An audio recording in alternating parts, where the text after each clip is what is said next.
Hello and welcome to this October 2021 Investment Outlook webcast from Fidelity. I'm Ed Monk and I'm joined today by the Outlook's author, Tom Stevenson, to find out where Tom thinks markets are now and where they may be headed in the months ahead. Now, Tom, as we head into the final few months of 2021, markets seem pretty restless. There seems to be quite a lot of caution out there. Can you tell us how the narrative has changed now versus the last Outlook in July? Yeah, well, I think it's partly July, but I'd also go back in 6 months ago to the April Outlook, where we really had a much more positive view of the future. We'd had the vaccinations, earnings were beginning to improve, and things just looked a lot brighter. Fast forward 6 months to now, of course, and I think there are lots of things to worry about, and I'm sure that we'll talk about several of them: inflation, interest rates going up, earnings beginning to plateau a bit. So yeah, it just feels like a more pessimistic time at the moment. Okay, well, we're about to hear Tom's analysis of where markets and the different asset classes are right now. But there's a second part to this webcast today, which is a Q&A to answer some of the questions that we've received in advance of the Outlook from Fidelity investors. I'm pleased to say that a great many of you have submitted questions, and we're going to come to those very shortly. But before that, let's hear Tom's views on the current outlook for investors. Please remember that these are just his views of the market. It is not investment advice, but should just be seen as guidance. Well, what a difference a few months can make. In the spring, the mood music in the markets could not have been more positive. Vaccines, the end of the winter lockdown, and strong earnings growth boosted sentiment. Today, as the days shorten and the list of worries lengthens, there's a more pessimistic tone. It's important at times like these to keep our eyes on the long game. I'm reminded of 2010 when we pulled out of the financial crisis and markets took a pause for breath a year into the market recovery. Being too cautious then would have definitely been a mistake, as we were in the early stages of a long bull market. Yes, there are more headwinds than there were 6 months ago. Supply chains are broken. Just one interesting example is shown here. The price of used cars has become more expensive compared with new ones than at any time in the past 70 years. Inflation is a worry too, notably in America, but elsewhere too. And energy prices are soaring. We're seeing that, or we soon will, in our household gas bills. But we need to keep things in perspective.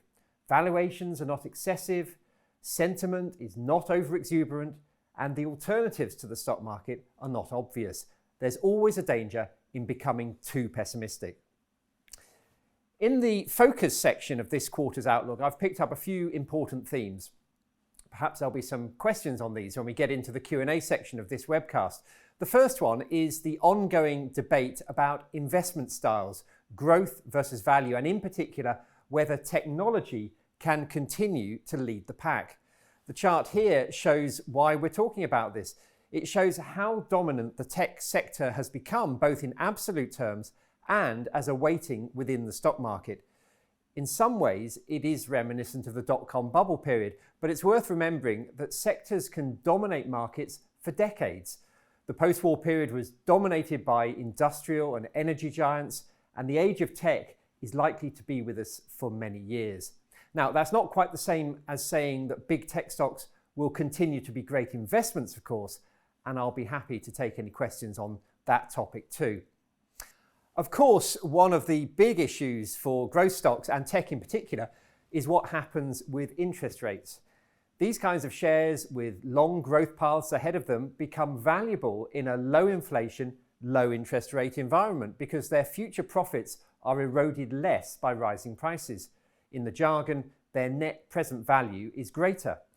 If inflation is back and interest rates are poised to increase, then that argument is harder to make. And clearly, we are approaching the turn when it comes to monetary policy. Last week's jobs figures were poor, but I don't think they will deflect the Fed or the Bank of England from the tightening programs ahead of them. There are different types of inflation and different drivers of rising prices, and one that we haven't had to deal with in the past has introduced a new word into the investment lexicon. We've had stagflation before, and maybe that's on its way back too. But what I'm thinking about is greenflation, The idea that fighting climate change will come at a cost, and that cost could be materially higher prices, especially in some raw materials.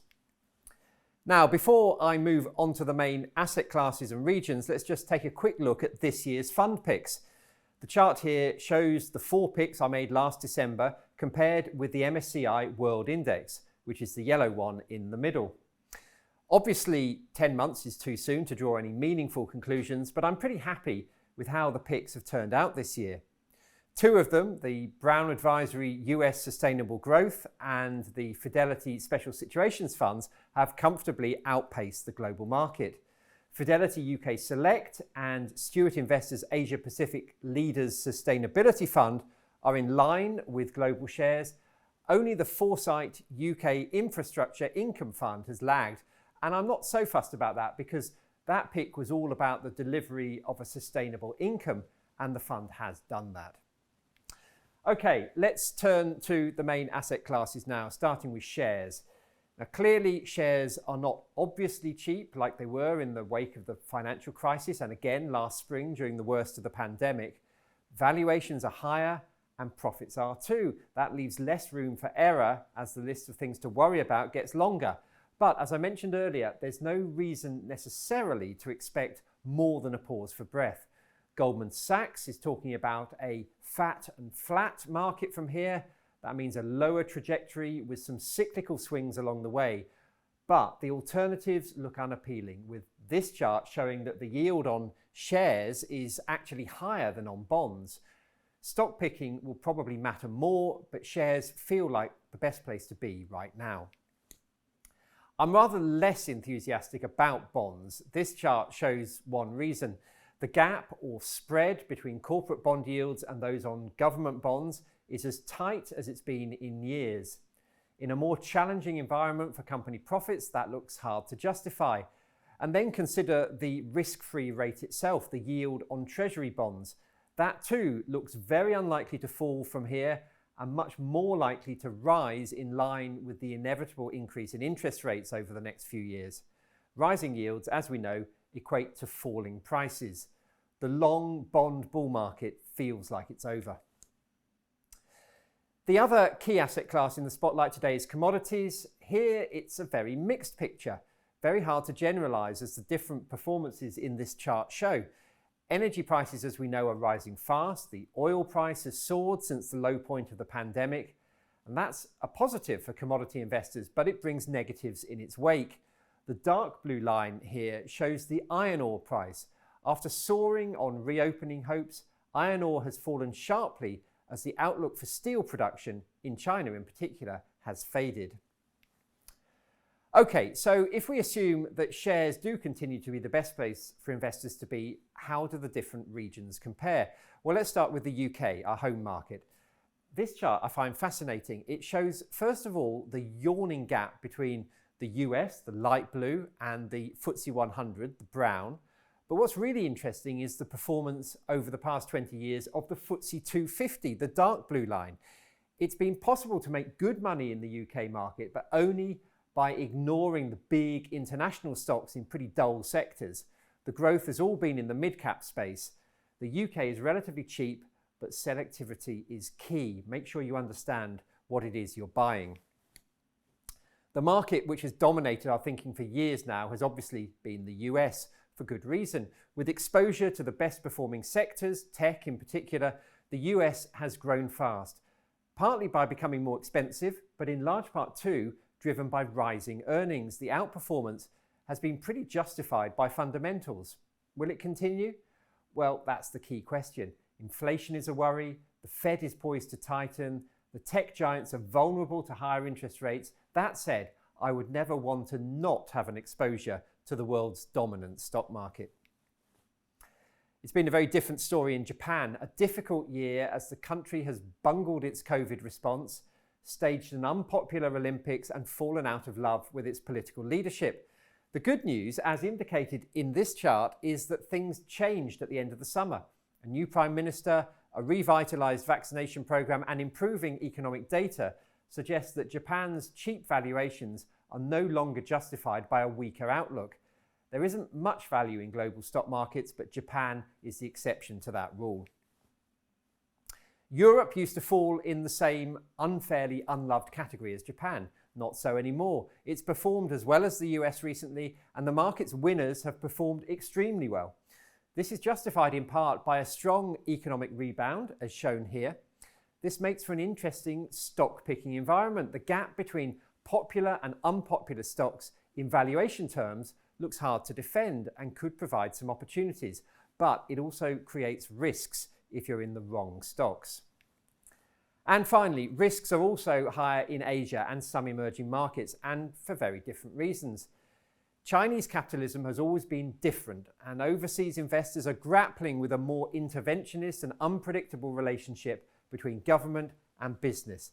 Beijing's focus on what it calls the three mountains of education, property and healthcare is better news for individual Chinese than it is for shareholders in some, not all, Chinese companies. Elsewhere in the region, it's a very different story. In India, chart here, you'd be tempted to think there'd been no pandemic at all. Always an expensive market, India has got even more so. Okay, well, now we've heard from Tom, let's put some of your questions to him. Tom, this first question, I guess, speaks to what's on the minds of lots of investors right now. And the question is this: having regard to predictions that we are in line for a severe crash in markets, should I be looking to sell up into cash? I appreciate that the stock market may well recover over time, but having regard to my age, 89, if it does crash, it will be unlikely to recover in my lifetime. So how would you address that one? Well, that's a very interesting question I guess there are three parts to that question. One is about the probability of whether there's actually likely to be a crash. The second part is the rapidity or otherwise with which the market would recover from any such crash. And then the third part is to do with the questioner's age and how you should be managing a portfolio at that age. So let's just deal with the first one there. You know, I actually it doesn't feel to me like that a crash is necessarily likely. I mean, you know, let's be honest. As I said in my introductory comments there, you know, there are more things to worry about. The market's been going up very, very strongly. Valuations are higher. Profits are running high. Profit margins are very high. Earnings are beginning to sort of level out a bit. So, I mean, there are reasons why you should worry. And then we've, you know, inflation, interest rates, all those things. Put all those together, and yes, there's a reason to be more cautious. That's not the same thing for me as saying that we're about to see a crash. Valuations don't feel excessive to me. Sentiment is clearly not excessive. I mean, no one's very excited about the market. That's important because that tends to be the precursor to a market falling. So it doesn't feel to me like we should necessarily worry too much about a crash. If it were to happen though, how quickly might it bounce back? Markets tend to bounce back pretty quickly from corrections. I mean, there are, you know, when you get sort of big structural problems with the global economy and low growth comes out of that, then maybe the recovery can be a bit slower. Tends not to happen. The final part, which I just wanted to address there, 89. I mean, first of all, still managing his or her investments, age of 89, still watching the outlook. I suspect that there's lots of life left in this questionnaire still. So I think it depends why you're investing. You know, are you investing for the next generation? Are you investing for the rest of your life? Maybe a bit of both. Actually, you probably do want to have an exposure to the stock market. Yeah, and on that final point about the age, I mean, that's a financial planning question as much as it is to do with what or where markets are. But frankly, if you are invested at the age of 89, maybe you've accepted that risk by that point, because you would say the same thing to an 85-year-old or even an 80-year-old potentially. Yeah. And it all depends on a person's wider financial circumstances, and if, as you say, what's their purpose for holding that money? Is it for their own wealth now? Is it for legacy and to pass on? Yeah. And does it matter if it fluctuates in that context or not? Yes, and or is there an element of just enjoyment and sort of intellectual interest in what's going on in the market? So anyway, but it's not our place to give financial planning advice here. But it's an interesting question. Indeed. Okay, well, let's move on to a question, we got many questions on this topic, and we're going to have a few on a similar sort of theme, and that is inflation, of course. The question is this: one thing everyone seems to agree on is that inflation is on the way up. Historically, that has been bad news for bonds for obvious reasons, while equities have been seen as a refuge and have done relatively well during inflation. Why are so many people now saying that inflation will be bad for equity markets? What would you say? Yeah, well, I mean, inflation is clearly worse for bonds than for equities, and I think at a low level, then equities can be a good place to manage inflation, because a low level of inflation is not necessarily a problem for equities, particularly if they have pricing power. But I think today's circumstance is interesting because many of the shares which have done particularly well are these high growth technology stocks which have benefited from an environment of low interest rates, which of course is related to low inflation. And explain that, Tom, why the questioner assumed it, you've assumed it, that inflation is bad for bonds. Spell it out, why? Well, I mean, so some of these stocks which I'm talking about, these growth stocks, these technology stocks, behave in some ways a bit like a bond, and that's because they have growth going out a long way into the future, and so therefore the value of those shares is determined by their profits many years hence. Yeah. And so in a low interest rate environment, the value of those profits many years to come is actually worth more today than it would be if interest rates were high. So the danger is for those big tech stocks is that if inflation were to rise and interest rates were to rise, then investors would be prepared to attach a lower price, a lower valuation to those stocks than they are currently. Why does that matter? It matters because the performance of those stocks has been such a crucial element of the overall performance of the stock market. So we need to watch what happens to those tech stocks very carefully. But not all of the stock market is tech and growth, high quality growth companies. There are bits of the stock market that can do well in some inflationary environments. Do we have the sort of inflationary environment that those stocks do well in? Yes, well, I mean, there's inflation and there's inflation. It matters what kind of inflation we're talking about. Now, if the inflation is a consequence of increasing demand, of growth, then that can be a positive for the stock market for obvious reasons. If, however, that inflation is a consequence of rising energy prices, of rising wages, maybe of broken, distorted supply chains, and all three of those, let's face it, are the case at the moment, then that's a more negative type of inflation than the growth-driven inflation. So I think you need to look carefully at what's driving price rises at the moment as much as the actual level of price rises. Yes, indeed. And the next question, Tom, really is the kind of third part of this equation, the really practical part. How can I protect my portfolio, it asks, against rising inflation, which some predict will be 6% or above in the first half of 2022. So how can you fight inflation? Well, the short answer is that it's quite difficult to protect yourself from inflation. I've said, if inflation is relatively low, and 6% would be quite high, but if inflation was lower than that, then I would definitely say that an exposure to the stock market would be helpful. I think there are certain assets which have a track record of performing better in an inflation environment, and gold is one of them. Gold has not performed well recently. This year, I know that you've written about this subject. Gold has not been a great performer. One of the reasons I think is that another asset has come along in the form of Bitcoin, which has kind of eaten its lunch a little bit. But I think if we were to get a more inflationary environment, then gold might actually do reasonably well. Okay. Here we go. Here's the next one. Does the current inflation not make a dramatic rise in interest rates inevitable? Mm-hmm. So this is a sort of flip side of the inflation question. Maybe you get interest rate rises. Yes, and interest rate rises, of course, another reason, another thing that would be bad for the stock market, because it raises the cost of borrowing money for businesses, so it makes them less profitable.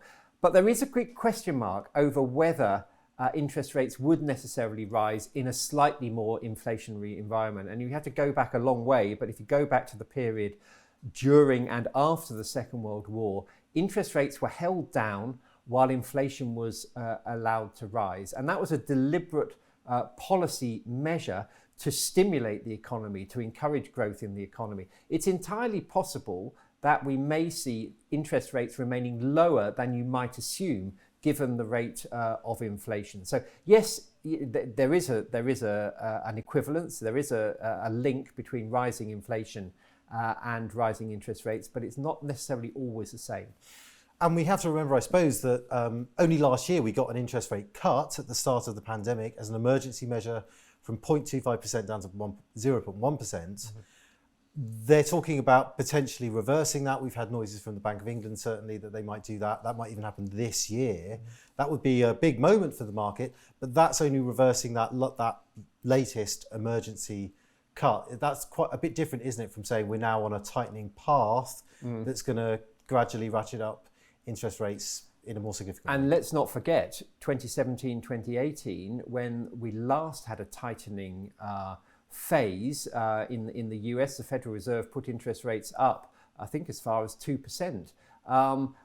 They quickly reversed that when it started to have a negative impact on sentiment and also on the real economy. So just because interest rates start rising doesn't mean they will continue to rise. Yeah, and just finally on this point, this is going to depend on what growth figures do as well, because central banks they might want to tighten if they feel inflation is getting out of hand, but they won't want to kill off growth. Certainly the Bank of England has a dual sort of remit these days, isn't it, to keep financial security in mind on the one hand and inflation on the other. So it's a balancing act.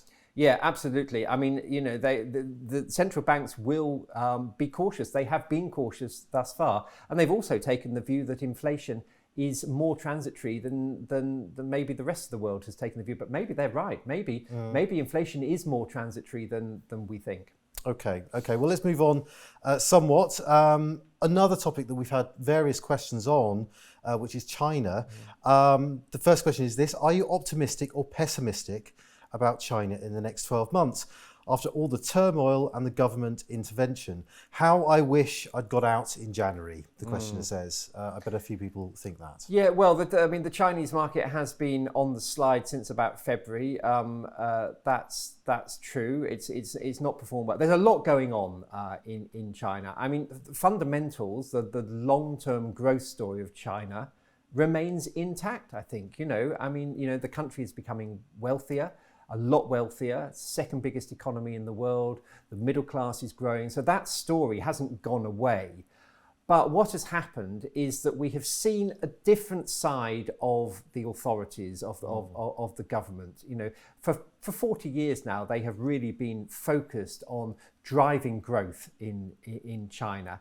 And I think what we're seeing now is a bit of a swing back to their sort of original sort of the thinking behind the Communist Party, which is to share that wealth more equitably around society. And I think the measures that they're taking in areas like education, property, healthcare, they are all measures to improve people's quality of life and standard of living. And if that comes at the expense of business and of foreign shareholders, well, so be it. So I think, as an overseas investor in China, you have to take a balanced view. You have to understand what the agenda is, what the government is trying to do, and to realize that maybe you're not top of the list of priorities for the Chinese government. That doesn't mean that there aren't still great opportunities as an investor in the Chinese growth story. Yeah, it seems to me, Tom, that the China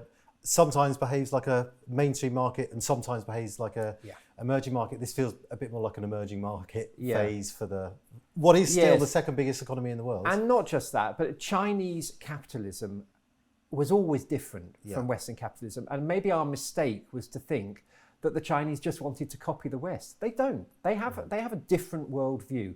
And as an investor, you have to invest in the world as it is, not the world as you would like it to be. Yeah, okay. Well, we have a related question, I would say here, Tom. It says, hi, just a few months ago, the market commentators at Fidelity posed the question, are we about to start a new commodities supercycle. Given that China's economy has slowed recently, but the US is still pushing for a huge infrastructure modernization plan, what is your updated view on commodities over the next couple of years? Yeah, it's such an interesting question. The whole commodities space is so interesting at the moment because it's definitely a two-way pull. There is increased demand for commodities, and part of that is driven by this greening of the world economy, this sort of building back better, if you like, and a lot of it driven from the US. It's also driven by demand from China, which is definitely slowing. But then they're also in the equation is the supply side, and we have seen a real shortage of investment in commodities extraction capability around the world. That's affected. So all of those things, there's an interplay between all of those things. And I think 6 months ago, we were pretty optimistic about everything. And so I think that fed through into more of an optimism about the commodities supercycle. I don't think that story has gone away. I do think that the long-term trend for commodities prices is up. We're certainly seeing that in energy prices at the moment. I think, because of the green revolution that we're going through, I think the direction of travel is upwards, but it's not going to be a straight line.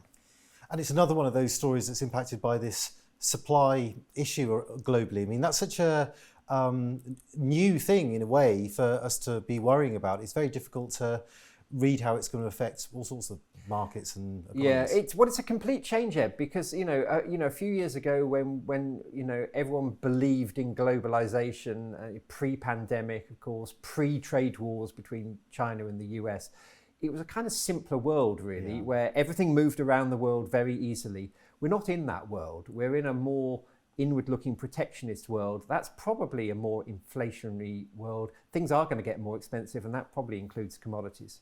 Okay, well, this is the final question we have time for today, Tom, but it's about our home market here in the UK. I've avoided the UK market since 2016 and the Brexit vote, it says. But now with valuations looking better, is it now time to get back into the UK? So is it? Well, do you know, when I was preparing for this outlook, I put together that chart which I showed in my comments earlier on, which showed this fantastic divergence between the US and the UK market as represented by the FTSE 100. Yeah. And of course, that's how we think of the UK market. And so we think, oh, the UK has been a dreadful place to invest. But that third line of the FTSE 250 shows that actually there's another story there. That in the mid caps, in the more growth oriented side of the UK stock market, it's actually done pretty well. So I'm cautious about making generalizations about the UK market because we say, oh, well, the UK market is cheap. Well, yes, part of the UK market is cheap, and it's the rather boring, uninteresting bit in the FTSE 100. The more interesting bit is not that cheap, actually, the FTSE 250. So I think, yes, there are good opportunities in the UK, but be careful that you understand what you're buying because they're very different markets, the 250 and the 100. And the 250, to characterise that, I mean, it's still some big companies in there and it's still quite international facing. There's certainly global companies in the 250. But what should people expect when they invest for those types of companies? And is a particular approach better? Is it better to be with an active manager, say, for that kind of part of the market? Yes, I'm not sure that a passive approach makes sense in the UK because that will tend to throw you into the bit of the UK market which is not really very interesting, is not really going anywhere. So actually, I agree with you. I think for that smaller mid-cap, smaller part of the market, then you definitely would benefit from an active approach, stock picking, finding the best opportunities. Okay, and just a final question, Tom, because we've had so many really on the issue of volatility and whether now is a good time to take money off the table. What would you say to people as we head into what might be a difficult winter in all sorts of ways, just in terms of how they approach that volatility, how can they process it in terms of their own portfolio and their own investing? Well, I mean, two things I'd say. One is, look to the long term. The market does go up and down. We have to ride these corrections, and you can get out, but can you get back in again? So I really hesitate to suggest that people should think too much about getting in and out of the market. That said, I think if we do face the prospect of a bit more volatility, having some cash to hand is essential, because if we do get a dip in the market, you want to have the opportunity to get in there and take advantage of it. So yeah, get a little bit of cash, but basically stay the course. And after all, that is what professional investors will do. You and I speak to fund managers, a lot of those are building up cash positions. Doesn't mean they've sold out of everything, but it just means that they're a bit reticent to invest now, build up some dry powder for maybe what's to come. It's at the margin, yes. It's just building up a little bit more cash at the margin to give yourself options, to give yourself some flexibility. Well, that's all the time we have now for questions. Thanks to Tom for joining us today to answer them. If you asked a question that we didn't get round to answering, we have a special edition of the Money Talk podcast, which will answer yet more questions. You can listen to that on iTunes or wherever you get your podcasts. A full copy of Tom's investment outlook is also available to download at fidelity.co.uk/outlook. Thank you so much for watching, and do join us again next time. Bye for now.